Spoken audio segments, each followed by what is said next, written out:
মেয়ের গহনা কিনবেন আপনারা, আমাদেরকে কি দরকার? এই ফার্নিচার কি দেবে জিজ্ঞেস করো। হ্যাঁ ভাই বলেন। হ্যাঁ, আপনাদের একটা পছন্দ অপছন্দ আছে না? আপনার মেয়ের পছন্দের চেয়ে নিশ্চয়ই বেশি না।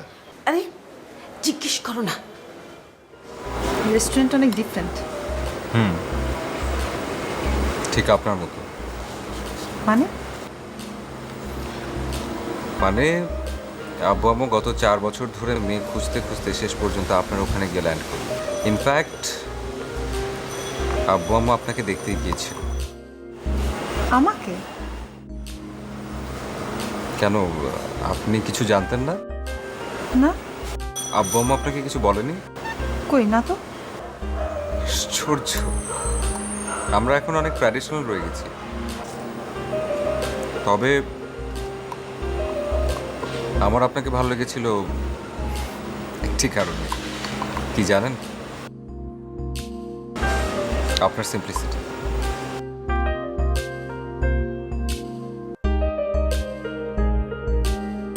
কি হলো, লজ্জা পেলেন? না, তাহলে আসলে আপনাকে আমার অনেক সিম্পল মনে হচ্ছে। আসলে সিম্পলিসিটির উপরে কিছু নেই।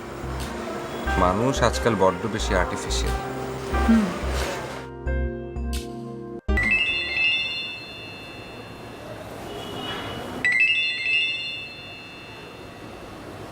আসসালামু আলাইকুম।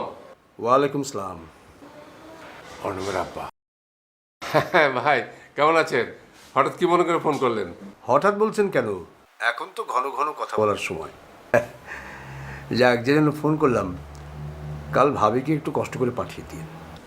তো শুধু ভাবি কেন, আমি কি দোষ করলাম? দোষ আমাদের দুজনারই। কাল আপনার ভাবি গয়নার অর্ডার দিতে যাবে, আর এসব নারী ঘটিত ব্যাপারে আমাদের পুরুষের প্রবেশ নিষেধ।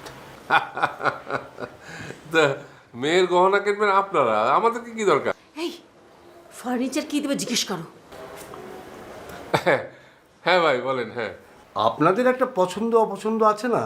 আপনার মেয়ের পছন্দের চেয়ে নিশ্চয়ই বেশি না। আরে জিজ্ঞেস করো না। কি যে বলেন বিয়াই। যাক, ভাবিকে কিন্তু কালকে একটু পাঠিয়ে দেবেন। আমি কিন্তু ভাই মিন করেই বলেছি, আপনার মেয়ে ছাড়া আমাদের আর কোনো পছন্দ নেই। রাখি তাহলে, এই ভালো থাকবে। আচ্ছা ইসলাম। আচ্ছা। কি আশ্চর্য, ফার্নিচার কি দেবে জিজ্ঞেস করবে না তুমি? আরে এসব কথা বলে ওনাকে বা আমাকে আমরা খাটো করতে চাই না।